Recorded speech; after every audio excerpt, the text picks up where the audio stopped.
The unstoppable empire meets the impossible species. The War Council chamber of the Kralix Dominion floated in the darkness between galaxies. It was a structure older than most civilizations, a monument to 4.2 million years of unbroken conquest. Inside, Supreme Commander Vexthor stood before the assembled minds of the Empire. His crystalline form pulsed with deep purple light as he addressed the Council through their shared consciousness network. The holographic display showed their achievements. 63 galaxies marked in crimson, each one representing complete domination. Thousands of species brought under Kralix control, not through genocide but through something far more efficient. The Kralix had perfected the art of breaking the will to resist.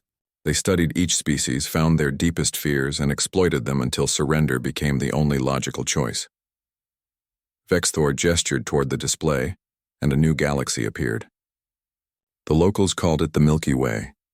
It spiraled in the projection, its arms glowing with millions of stars. This would be their 64th conquest. The preliminary scans had already been completed. The galaxy contained approximately 14,000 sentient species at various stages of development. Most were confined to their home systems. A few had small interstellar colonies. None possessed weapons that could threaten the Kralix armada. The Council reviewed the data with satisfaction. This conquest would follow the standard protocol. The Kralix would arrive with overwhelming force. They would demonstrate their power by destroying a few military installations. They would broadcast the submission protocol on all frequencies. Within days, perhaps weeks, the major civilizations would surrender. The rest would fall in line shortly after. It had worked this way for millions of years across 63 galaxies, but Vexthor had noticed something unusual in the preliminary data. One system in particular had caught his attention. A yellow star, unremarkable in size and composition. The third planet from this star showed signs of a unified global civilization. The natives called themselves humans. Their home world was named Earth. The initial assessment classified humans as a young species. They had only achieved spaceflight within the last century. Their technology was primitive by Kralix standards. They still used chemical rockets and nuclear fission. Their weapons were kinetic and explosive. Crude tools that seemed almost quaint compared to the reality-bending arsenal of the Kralix. What made Vexthor pause was not their technology, but their communications. The Kralix had intercepted thousands of transmissions from Earth. Television broadcasts, radio signals, digital data streams. They had analyzed human culture, human history, human psychology. What they found was deeply troubling. Humans were constantly at war, not with alien invaders or external threats, but with each other. Their entire recorded history was one long chronicle of conflict. They had divided their single planet into nearly 200 separate nations and regularly killed each other over invisible borders, conflicting ideologies, and access to resources. They had even created weapons capable of rendering their planet uninhabitable, and had come within moments of using them on multiple occasions. Their entertainment was equally disturbing. Humans created stories about their own extinction and seemed to enjoy them. They made music about death, pain, and loss. They celebrated warriors who died in hopeless battles. They had sayings like, "Give me liberty" or "Give me death," and "Better to die on your feet than live on your knees." These concepts appeared repeatedly across different human cultures. Separated by thousands of years, Vexthor brought these observations to the Council. Some members dismissed his concerns. Humans were clearly a fractured, self-destructive species. That would make them easier to conquer, not harder. When faced with the overwhelming might of the Kralix, they would welcome the order and stability of imperial rule. They might even be grateful for it. Others agreed with Vexthor's assessment but reached a different conclusion. Yes, humans were dangerous and unpredictable. That made it even more important to conquer them quickly and completely. Better to bring them under control now before they developed more dangerous technologies or spread beyond their home system. The decision was made. The Kralix armada would enter the Milky Way at the galactic rim, as was standard procedure. They would conquer the outer colonies first, establishing their power and spreading fear ahead of them. By the time they reached Earth, humans would have heard stories of Kralix invincibility. They would understand that resistance was futile. They would surrender without significant bloodshed. Vexthor accepted the decision but could not shake his unease. Something about humans felt wrong. They reminded him of a species the Kralix had encountered early in their expansion, a warlike race that had fought to the last individual rather than surrender. The Kralix had eventually won that conflict, but the casualties had been significant. That species had been primitive and isolated. Humans were neither. They had access to nuclear weapons and rudimentary spaceflight. If they chose to fight with the same suicidal determination, the cost could be substantial. The Armada departed the following cycle. 12,000 warships, each one a masterpiece of Kralix engineering. They were vessels designed not just for war, but for psychological dominance. Each ship was 5 kilometers long, its hull covered in sensors and weapons that could reduce a planet's surface to molten slag within hours. The ships moved in perfect formation, their presence detectable by every sensor system in nearby space. The Kralix wanted their enemies to see them coming. Fear was a weapon as potent as any plasma cannon. The journey took several months. The Kralix used their advanced faster-than-light drives to cross the intergalactic void. When they arrived at the edge of the Milky Way, they began their conquest immediately. The first species they encountered called themselves the Yalith. They were peaceful traders who had colonized 23 star systems. The Yalith had ships and weapons, but nothing that could stand against Kralix technology. Vexthor broadcast the submission protocol on all Yalith frequencies. The message was simple and had been refined over millions of years. It explained that the Kralix Dominion claimed this galaxy. All species would submit to Kralix authority. Those who surrendered would be incorporated into the Empire. They would pay tribute, follow Kralix law, and accept Imperial oversight. But they would be allowed to continue their existence. Those who resisted would be destroyed utterly, their worlds rendered lifeless as examples to others. The Yalith responded within hours. They requested time to consult with their government. Vexthor gave them one standard day. The Yalith used that time to evacuate their most important cultural artifacts and prepare their military forces. It was a futile gesture, but Vexthor respected it. They were at least trying to preserve something of themselves. When the deadline expired, the Yalith had not surrendered. Vexthor ordered the destruction of their primary colony. 3 Kralix warships moved into position and fired. The colony's defensive shields lasted approximately 7 seconds. The weapons platforms defending the planet were obliterated before they could fire a single shot. The cities on the surface were targeted with precision strikes that vaporized every structure, while leaving the natural environment mostly intact. Within an hour, 3 billion Yalith were dead. Vexthor broadcast the images across all Yalith networks. Then he repeated the submission protocol. This time, the Yalith surrendered within minutes. This pattern repeated across the outer rim of the galaxy. The Kralix encountered the Thorian Collective, insectoid beings with a hive mind structure. They destroyed one hive world and the entire collective capitulated. They faced the Nomoran Republic, energy beings who lived in the coronas of stars. They demonstrated the ability to extinguish stars, and the Nomoran surrendered immediately. Each conquest added to the growing legend of Kralix invincibility. Stories spread ahead of the Armada. Species that had not yet been contacted learned what was coming. Some prepared defenses. Others began evacuation efforts. A few reached out to neighboring civilizations, hoping to form defensive alliances. None of it mattered. The Kralix had overwhelming technological superiority and 4.2 million years of experience in breaking alien resistance. After 8 months of steady conquest, the Kralix Armada reached the inner regions of the Milky Way. They had subjugated nearly 4,000 species.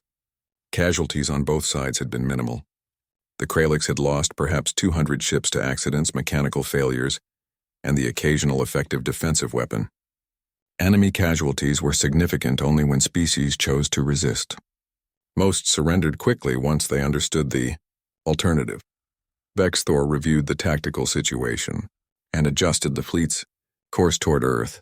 The Sol system had been broadcasting continuously since the Kralix entered the galaxy.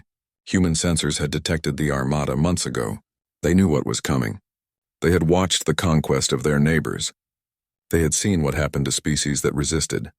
The Kralix intercepted human communications and analyzed their response. What they found was chaos. Human governments were in complete disarray. Some nations advocated immediate surrender. Others demanded a fight to the last breath. Religious leaders offered conflicting guidance. Some said the Kralix were demons to be opposed at all costs. Others claimed they were angels bringing divine order. Scientists debated whether negotiation was possible. Military leaders prepared for war while knowing they could not win. This was normal. This was what the Krallics expected. Species always panicked when first contacted by the Dominion. The chaos would resolve itself once the humans understood their situation. They would choose survival over pointless resistance. But there was something else in the human transmissions. Something that made Vexthor's unease grow stronger. Beneath the panic and confusion there was a current of anger. Not fear anger, the kind shown by cornered prey. This was calculating anger. Vengeful anger. Humans were not just afraid of the Krallics. They were already planning how to hurt them. One transmission caught Vexthor's attention. It was a speech given by a human military leader to her troops. Her words were being broadcast across Earth's networks, and other humans were responding to it with overwhelming support. She said that humanity had faced extinction many times in their history. Ice ages, plagues, wars, disasters. They had survived everything their planet and their own stupidity could throw at them. They would survive this too, or they would die making the Krallics regret ever finding them. The speech ended with a quote from an ancient human warrior, "Come and take them." 3 simple words that had been spoken thousands of years ago when an overwhelming enemy force demanded surrender. The human warrior had been killed along with all his soldiers, but they had inflicted terrible casualties on the enemy. Humans remembered that warrior as a hero. Vexthor analyzed the speech and the human reaction to it. By every logical measure, humans should be preparing to surrender.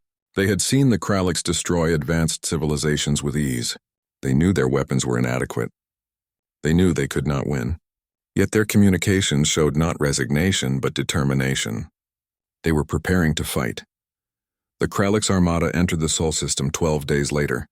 They emerged from faster-than-light travel at the edge of the system, their sensors immediately cataloging everything present. Earth had approximately 40,000 satellites in orbit. Most were civilian communications and observation platforms. Several thousand were military satellites, and the Krallics detected weapons systems on many of them, crude missiles and kinetic weapons that would be useless against Krallic shields.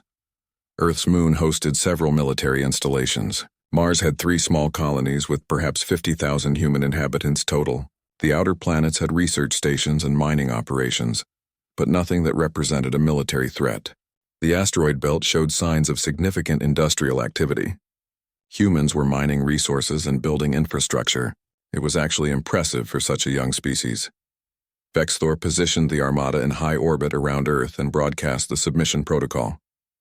He gave humans 72 hours to respond, the standard time frame. He expected negotiations to begin immediately.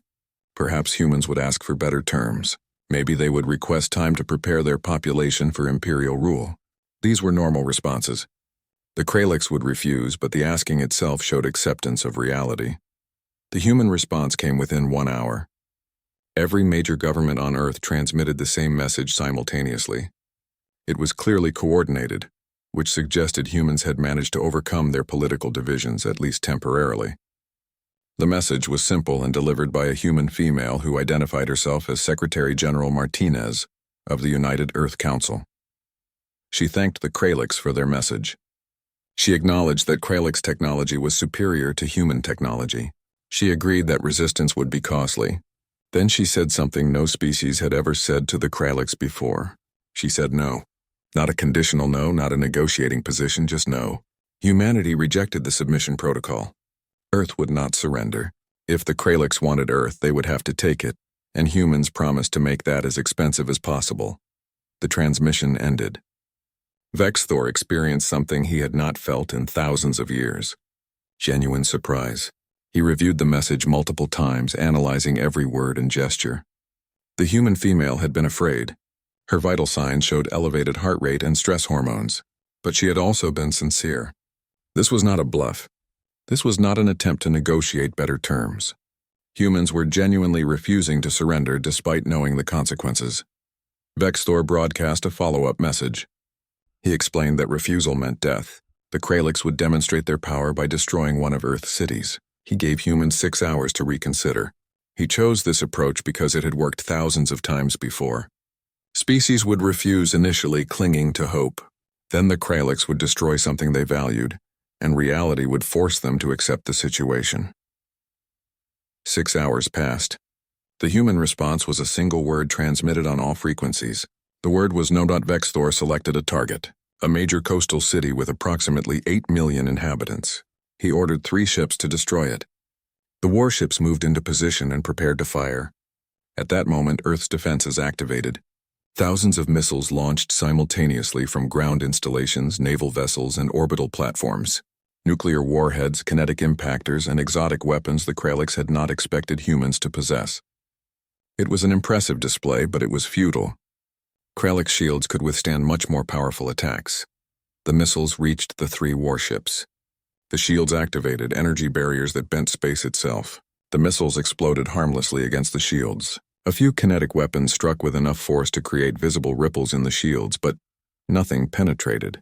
The attack had failed completely as expected. Then something unexpected happened. The humans had anticipated their attack would fail. The missiles had been a distraction. While the Kralix shields were occupied, human ships accelerated from hiding positions in Earth's shadow. These were not military vessels, but mining ships, cargo haulers, and civilian transports. They had been retrofitted with the most powerful engines humans could build and loaded with every explosive they could carry. The ships were piloted by volunteers. They knew they were going to die. They did it anyway. 23 vessels moving at tremendous velocity, their transponders broadcasting a message. For Earth, for humanity, we will not go quietly. The Kralix detected the ships too late. The lead vessel, a massive cargo hauler named the Defiant, slammed into one of the 3 warships before the shields could fully reorient. The explosion was enormous, visible from Earth's surface. The Kralix warship survived but sustained heavy damage. 2 more human ships struck it before it could retreat. The warship's shields failed. The vessel broke apart, spilling atmosphere and debris. The other 2 Kralix warships destroyed the remaining human ships easily, but the damage was done. For the first time in 4.2 million years, humans had destroyed a Kralix warship in combat. The wreckage tumbled through Earth's orbit, a visible reminder that the Kralix could be hurt. Vexthor watched the engagement with growing horror, not because of the lost ship. The Dominion had thousands of warships. One loss was insignificant. What horrified him was the human response. They had sacrificed 23 ships and nearly 500 lives to destroy a single enemy vessel. The mathematics made no sense. They had achieved nothing strategically. Earth was still surrounded. Humanity was still outgunned. But they had proven they could fight back, and that proof had cost them almost nothing compared to what they had inflicted. Across the Kralix fleet, commanders reported the same thing. This was not how conquests proceeded. Species were supposed to surrender after seeing Kralix power. They were not supposed to immediately counterattack with suicide missions. They were not supposed to celebrate the deaths of their own people as victories. But humans were celebrating. Across Earth's communication networks, the attack was being hailed as a triumph. Songs were already being written about the crew of the Defiant. Their names were being broadcast continuously. They were being called heroes, martyrs, warriors. Humans were not mourning them. They were honoring them and preparing to follow their example. Vexthor made a decision. He would not destroy a city in retaliation. That would only make humans angrier and more determined. Instead, he would demonstrate Kralix power in a way that could not be ignored. He ordered the fleet to form a sphere around Earth. Every ship activated its weapons simultaneously, creating a cage of deadly energy around the planet. No ship could enter or leave. Nothing could survive passing through that barrier. Then Vexthor broadcast a new message. Humanity had 72 hours to surrender unconditionally. If they refused, the Kralix would begin systematically destroying everything humans had built beyond Earth. The moon bases, the Mars colonies, the research stations, every human in space would die. Then the blockade would remain until Earth's population surrendered or starved. It was a cruel strategy, but it was effective. The Kralix had used it before. Isolated populations would eventually force their governments to surrender, rather than watch everyone die slowly. The human response came within minutes. Secretary General Martinez appeared again. Her message was broadcast not just to the Kralix but to every human on Earth and in space. She said that every human beyond Earth was a volunteer who understood the risks. They would not surrender. They would fight until the end. And if the Kralix killed them, Earth would remember them and continue fighting. Then she said something that made Vexthor realize this conquest would be unlike any other. She said that humans had a saying: "You cannot threaten someone who has already accepted death." She explained that humanity as a species had lived under the threat of extinction for their entire existence. They had almost killed themselves a dozen times. They had survived ice ages, supervolcanoes, plagues, and nuclear brinksmanship. The threat of death was not new to them. It was their constant companion. She ended the transmission with a promise. The Kralix could kill every human in existence. They had the power to do it. But they could not make humanity surrender. They could not make humanity submit. They could only make humanity angrier. And angry humans, she said, were the most dangerous force in the known universe. The transmission ended. Across the Kralix fleet, commanders waited for Vexthor's orders. The Supreme Commander stood in silence, reviewing everything he knew about humans. Their history, their psychology, their cultural values. A terrible understanding was forming in his crystalline mind. The Kralix had spent 4.2 million years conquering species that valued survival above all else. When faced with extinction, they surrendered to preserve their existence. It was logical. It was sane. But humans were not logical. They valued something they called freedom more than survival. They would rather die than submit. This was not a negotiating position. This was not bravado. This was simply who they were. Vexthor had made a catastrophic error in judgment. He had assumed humans were like every other species. They were not. They were something the Kralix had never encountered before. A species that could not be conquered because they refused to accept conquest as possible. A species that would fight until every individual was dead and consider that a victory if they hurt their enemies badly enough. The Supreme Commander gave his orders. The fleet would maintain the blockade, but there would be no retaliation. Not yet. He needed to understand humans better before proceeding. He needed to find their breaking point. Every species had one. Humans must have one too. But as he reviewed the intelligence data, a dark suspicion grew in his mind. What if humans had no breaking point? What if the only way to conquer them was to exterminate them completely? And if that was true, what would be the cost? The war for Earth had just begun, and already Vexthor suspected it would not end the way any Kralix.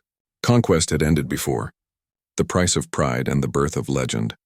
The blockade of Earth entered its third week, and Vexthor was beginning to understand the magnitude of his mistake.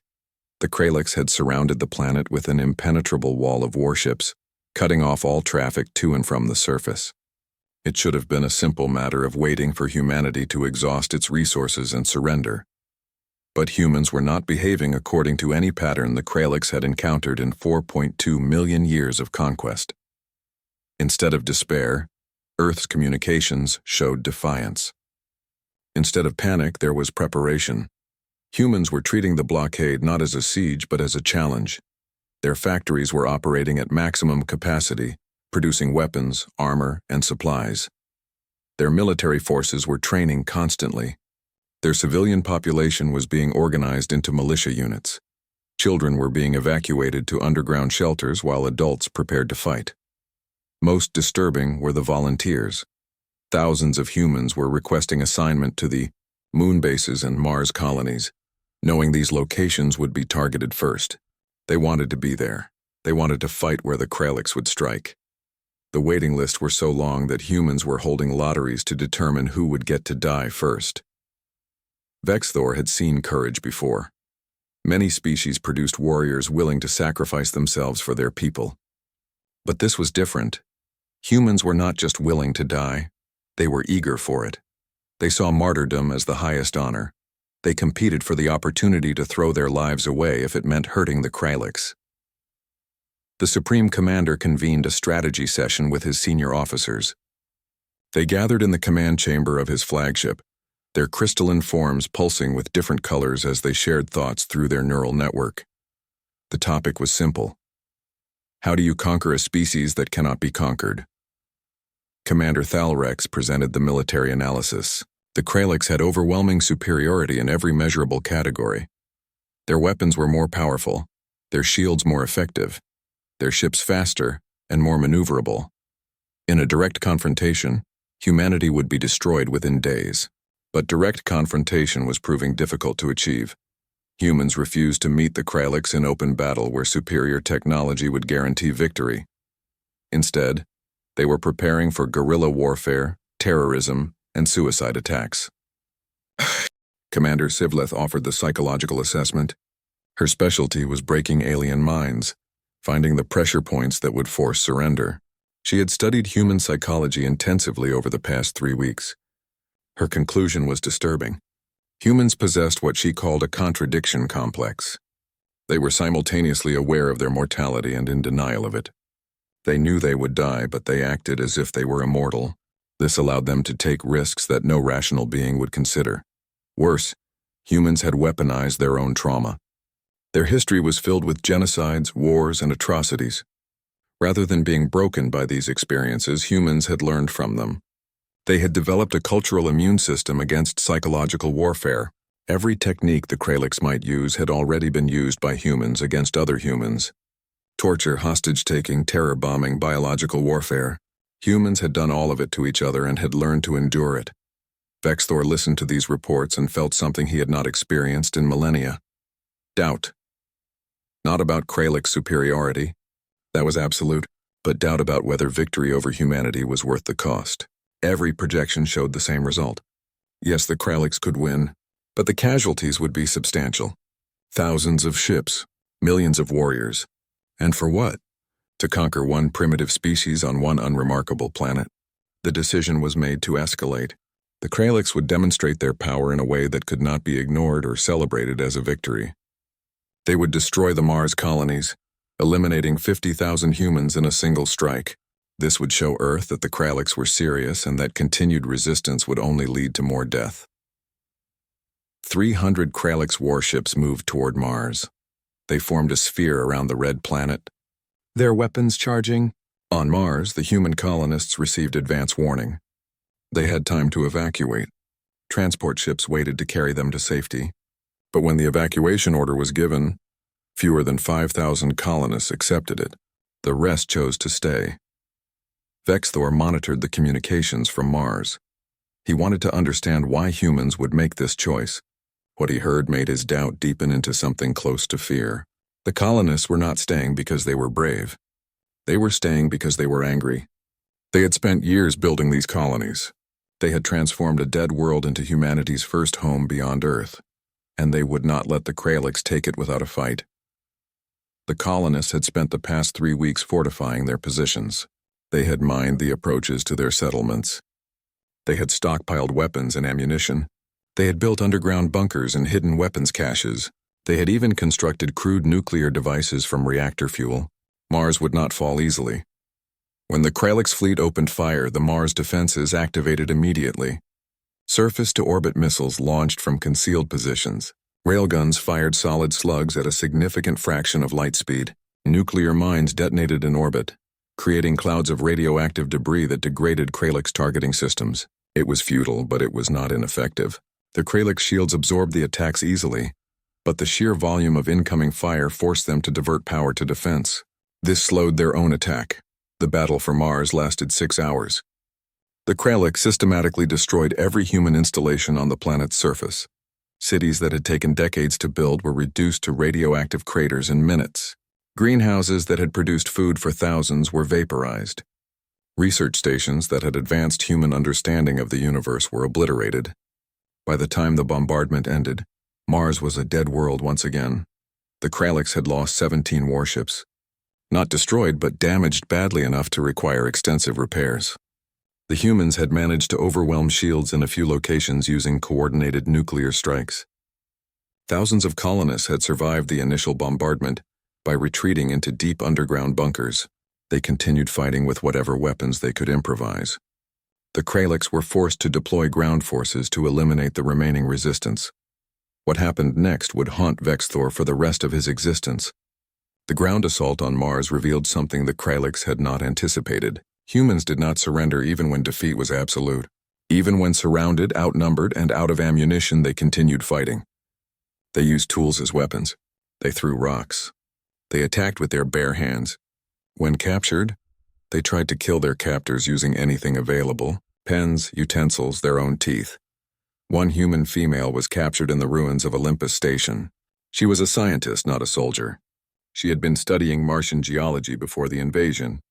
When Kralix warriors found her, she was injured and unarmed. Standard protocol was to secure prisoners for interrogation.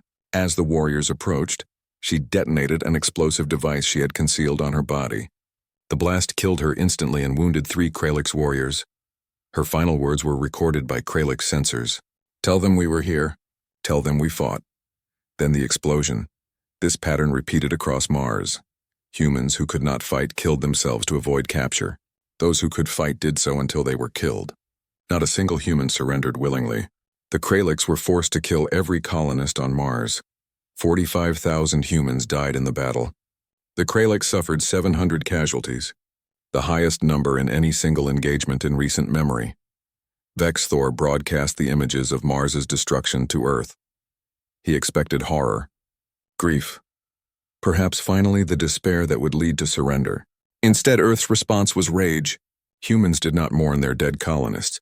They honored them as heroes. They broadcast their names continuously. They created memorials. They wrote songs about the last stand on Mars, and they vowed revenge.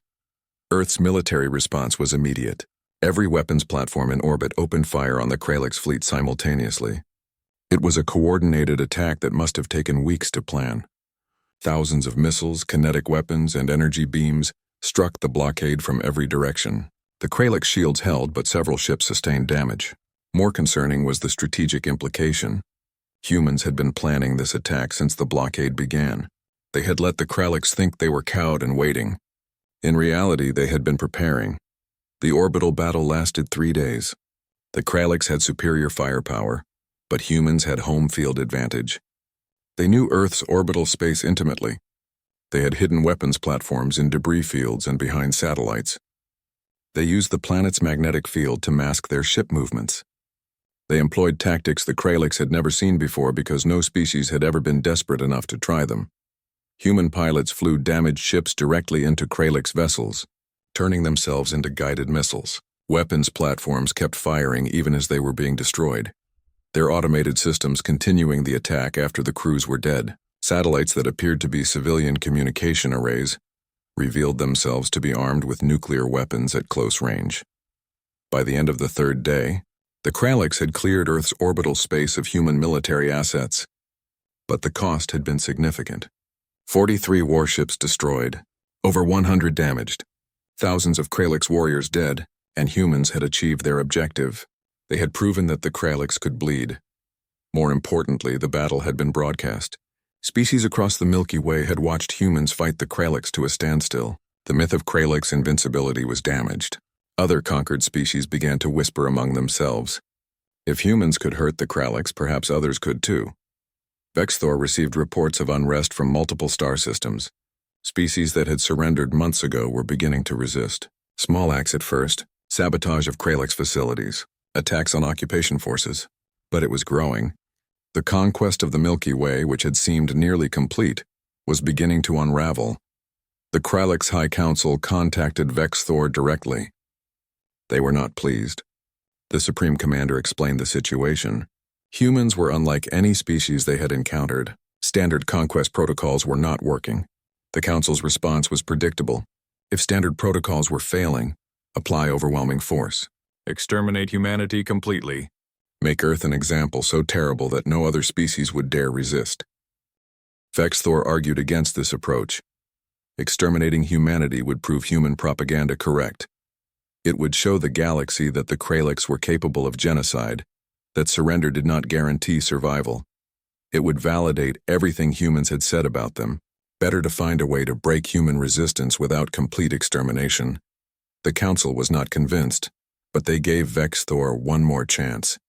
He had 30 days to force human surrender. If he failed, the Council would send reinforcements and implement the extermination protocol. Earth would be rendered uninhabitable. Humanity would be erased from existence. No mercy, no survivors, no exceptions. Vexthor had 30 days to do what had never been done before: find a way to make humans surrender. He began by studying their weak points. Every species had them. Individuals humans cared about could be threatened. Resources could be cut off. Cultural sites could be destroyed. Somewhere in human psychology, there had to be a breaking point. He started with hostages. Kralix forces had captured several thousand humans during the Mars battle and subsequent engagements. Vexthor broadcast a message to Earth: surrender now or the prisoners would be executed. 1,000 per day until surrender was achieved. The human response came from Secretary General Martinez. Her face showed the strain of weeks of constant crisis, but her voice was steady. She said that every human in Kralix custody knew the risks when they chose to fight. They would not want humanity to surrender to save them. She then broadcast a message from the prisoners themselves.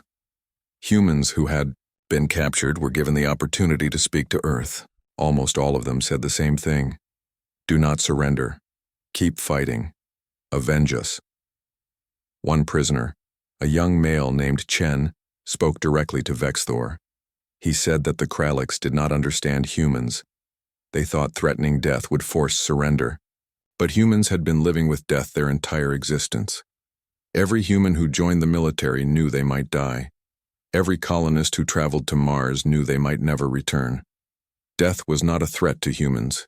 It was an inevitability they had already accepted. Then Chen said something that changed Vexthor's understanding completely. He said that humans believed in something beyond survival. They believed in legacy. A human who died fighting for humanity's freedom would be remembered forever. Their names would be taught to children. Their stories would be passed down through generations. They would become immortal through memory. But a human who surrendered and lived as a slave would be forgotten, their life meaningless. Vexthor executed the prisoners as promised. 1,000 per day. The broadcasts were sent to Earth showing humans being killed. The Kralix expected grief, horror, pressure on the government to surrender. Instead, Earth held memorial services. They honored the dead as martyrs. They broadcast their names and stories. They made them into legends. After 10 days and 10,000 executions, Vexthor stopped. It was not working. Killing prisoners was not breaking human will. It was strengthening it. Each death became a rallying cry. Each execution produced more volunteers for the resistance. The strategy had backfired completely. He tried economic warfare next. The blockade was cutting Earth off from space-based resources. Without access to asteroid mining and orbital manufacturing, Earth's economy should collapse within months. Starvation and privation would force surrender where threats had failed, but humans adapted. They instituted rationing programs. They converted civilian industries to military production. They accepted lower standards of living without complaint. Their communications showed not desperation, but determination. Humans were treating the privation as a shared sacrifice, something that brought them closer together rather than driving them apart. Vexthor tried destroying cultural sites. The Kralix had captured extensive data on human history and culture. They knew which locations humans valued: the Taj Mahal, the pyramids, the Great Wall, the Statue of Liberty. These were symbols of human achievement, monuments to their history. Destroying them should break human spirit. The Kralix sent precision strikes against these targets. Humanity's greatest cultural treasures were reduced to rubble in minutes. Structures that had stood for thousands of years were obliterated. Vexthor broadcast the destruction to Earth, expecting anguish and despair. The human response was unexpected. Yes, there was grief, but there was also defiance. Humans said that monuments could be rebuilt. What mattered was not the structures, but the memory of what they represented. The Kralix could destroy every physical thing humans had created, but they could not destroy human culture. that existed in human minds, in human stories, in human determination to continue. One human historian gave a speech that was broadcast across Earth. She said that every great human civilization had eventually fallen. Empires rose and collapsed. Cities were built and destroyed. Cultures flourished and faded. But something always survived. Humans always survived. They rebuilt. They remembered. They continued. The Kralix could destroy everything humans had built, but they could not destroy the human capacity to build again. 25 days had passed. Vexthor had 5 days remaining before the High Council would implement the extermination protocol. He had tried every strategy in the Kralix arsenal. Nothing worked. Humans would not surrender under any circumstances. They had accepted that they might all die, and that acceptance made them impossible to threaten. Vexthor made a decision that would have been unthinkable at the beginning of this campaign. He requested direct negotiations with human leadership, not to demand surrender but to discuss terms. The High Council was furious, but they allowed it. If negotiation could achieve what force could not, they would accept it. Secretary General Martinez agreed to meet. The negotiation took place via secure communication, Vexthor in his flagship, Martinez in an underground bunker beneath what remained of Geneva. Both sides brought advisors, but it quickly became clear that this was a conversation between two individuals who understood their situations completely. Vexthor spoke first. He explained that the Kralix could destroy humanity. Their technology was superior. Their numbers were greater. Eventually, they would overwhelm human defenses and render Earth uninhabitable. This was not a threat. It was a statement of fact. But he acknowledged that the cost would be significant. Thousands of Kralix ships would be destroyed. Millions of warriors would die. And the conquest of the Milky Way would be delayed by decades as other species used the chaos to rebel. Martinez listened without interrupting. When Vexthor finished, she responded with equal honesty. She said that humanity could not win this war. They knew that. Every strategic analysis showed the same result. Complete human defeat within a year, probably less. But humans would make that year so costly that the Kralix would regret ever finding Earth. Every human city would become a fortress. Every human would become a soldier. The Kralix would pay in blood for every meter of ground they took. Then she asked a question that cut to the heart of the matter. What was the point? Why did the Kralix need to conquer Earth? What would they gain that was worth the cost they would pay? Vexthor considered the question. The Kralix conquered because that was what they did. They had been doing it for 4.2 million years. Earth was simply the next target. But Martinez's question exposed the flaw in that logic. The Kralix conquered to expand their empire, to gain resources, to increase their power. But conquering humanity would cost more than it would gain. It would be a Pyrrhic victory, winning at such cost that the victory became meaningless. The negotiation continued for hours. Both sides explored options. Could humanity accept Kralix rule if given autonomy? No, humans would not accept any form of subordination. Could the Kralix accept a neutral Earth, neither part of the Empire nor opposed to it? Possibly. But what would prevent humans from eventually attacking the Kralix? Martinez proposed a solution, a treaty. The Kralix would withdraw from the Sol system completely. They would declare Earth and its immediate stellar neighborhood off-limits to Kralix expansion. In return, humans would not interfere with Kralix operations elsewhere in the galaxy. Both sides would maintain a demilitarized zone and establish communication protocols to prevent future conflicts. Vexthor transmitted the proposal to the High Council. Their response was immediate and negative. The Kralix Dominion did not negotiate treaties with primitive species. They did not accept limits on their expansion. The very concept was insulting.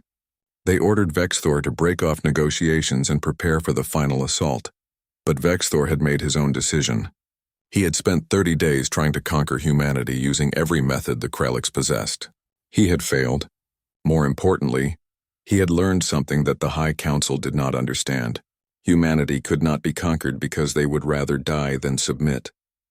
This was not a weakness. It was a strength that made them effectively unconquerable. He explained this to the Council. He showed them the casualty projections. Even with reinforcements, conquering Earth would cost at least 5,000 warships and millions of warriors. And there was no guarantee of success. Humans might implement their final threat. They had the capability to trigger a planet-scale nuclear exchange that would destroy Earth and everything in near orbit. It would be suicide, but humans had proven they were willing to commit suicide if it meant denying victory to their enemies. The High Council debated for 3 days. It was the longest debate in Kralix history. The question before them was simple but profound. Could the Dominion accept that some species were unconquerable? Could they acknowledge that conquest had limits? In the end, pragmatism won. The Council authorized Vexthor to accept humanity's proposed treaty. The Kralix would withdraw from the Sol system. Earth and its surrounding space would be declared a restricted zone. The Dominion would not acknowledge defeat. They would simply state that humanity was being quarantined due to their dangerous and unpredictable nature. Other species would be warned to avoid contact with humans. The treaty was signed aboard a neutral vessel provided by the Archons, an ancient race that had been observing the conflict with great interest. Vexthor and Martinez met in person for the first time. Both were exhausted. Both had lost thousands of their people. Both understood that this was not really peace but a mutual agreement to stop fighting before the cost became completely unbearable. Vexthor asked Martinez one final question. Why had humans been willing to risk everything? Why choose possible extinction over certain survival as part of the Kralix Empire? Martinez's answer was simple. She said that survival was not enough. Humans needed more than just existence. They needed freedom to make their own choices, even if those choices led to disaster. They needed the ability to fail on their own terms rather than succeed on someone else's. They needed to know that their lives belonged to themselves, not to a cosmic empire that saw them as resources to be exploited. She concluded with words that Vexthor would never forget. You could have killed us all, but you could never have owned us. And that's the difference between your species and mine. You value order. We value chaos. You seek control. We seek freedom. You cannot understand why we would choose death over submission. We cannot understand why you would choose submission over death. We are simply incompatible. The Kralix fleet withdrew from the Sol system 36 days after arriving. They left behind thousands of their dead and the wreckage of hundreds of ships. They took with them a lesson that would reshape their empire. Some species could not be conquered. Some species would destroy themselves rather than submit, and fighting such species was not worth the cost. News of the treaty spread across the Milky Way at the speed of light. Other species learned that humans had faced the Kralix Dominion and survived. More than survived. They had fought the Kralix to a standstill and forced them to withdraw. It was unprecedented. It was impossible. But it had happened. Within a year, rebellions broke out in a dozen star systems. Species that had surrendered to the Kralix now demanded their freedom. They had seen what humans accomplished through sheer refusal to quit. If one species could resist, others could too. The Kralix tried to suppress these rebellions, but their methods had been exposed as having limits. The aura of invincibility was gone. The Kralix Dominion did not collapse, but it changed. The policy of unlimited expansion ended. The Dominion began negotiating with subject species, offering better terms to prevent more rebellions. The age of easy conquest was over. Humans had ended it. On Earth, humanity rebuilt. The casualties had been enormous. Nearly 200 million dead, most in the orbital battles and the destruction of Mars. Cities had been damaged. Orbital infrastructure was wrecked. It would take decades to recover. But humans had proven something important. They had shown the galaxy that they could not be conquered. They had earned their freedom through blood and sacrifice.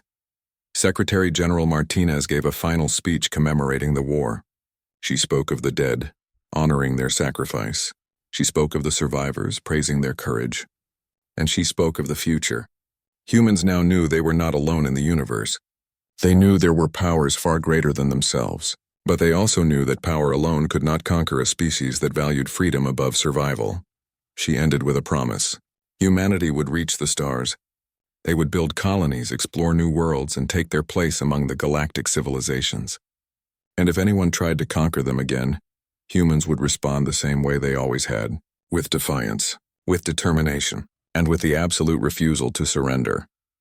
Across the galaxy, other species watched humanity with a mixture of respect and fear. respect for what they had accomplished, fear of what they might become. Humans were young, primitive, and violent, but they were also unstoppable. They had faced extinction and chosen to fight. They had turned their own mortality into a weapon. They had shown the galaxy that sometimes the weaker species wins because they refuse to accept that they are weak. In the depths of space, on a vessel fleeing toward another galaxy, Vexthor recorded his final report on humanity.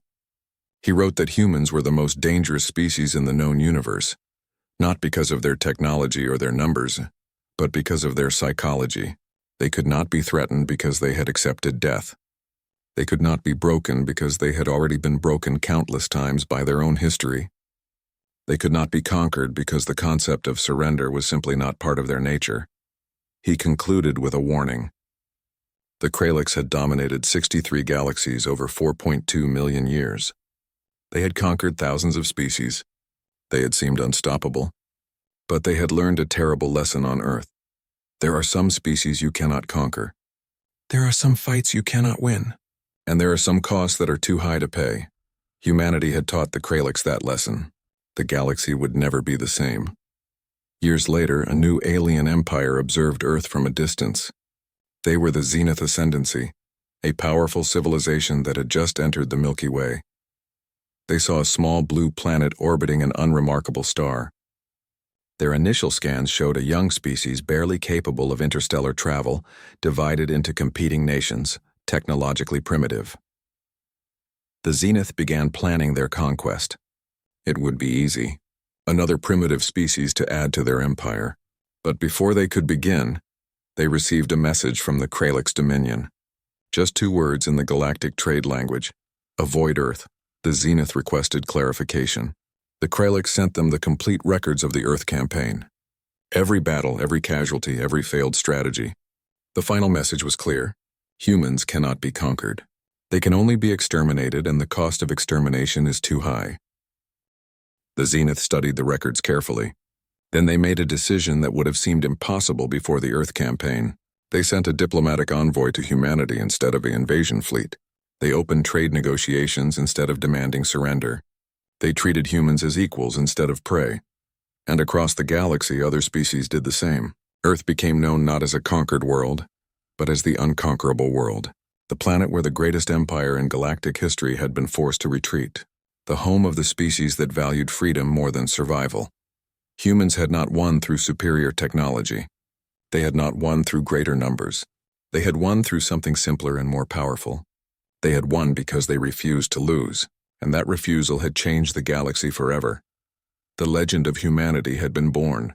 They had fought the Kralix Dominion, forced them to retreat, and proven that even the weakest can defeat the strongest if they refuse to surrender. It was a lesson the galaxy would not forget. And humanity, rebuilding their world and reaching toward the stars, carried that lesson with them. They were no longer alone in the universe. They were no longer the weak species that could be conquered easily. They were humanity. They had fought for their freedom and won, and they would never ever surrender.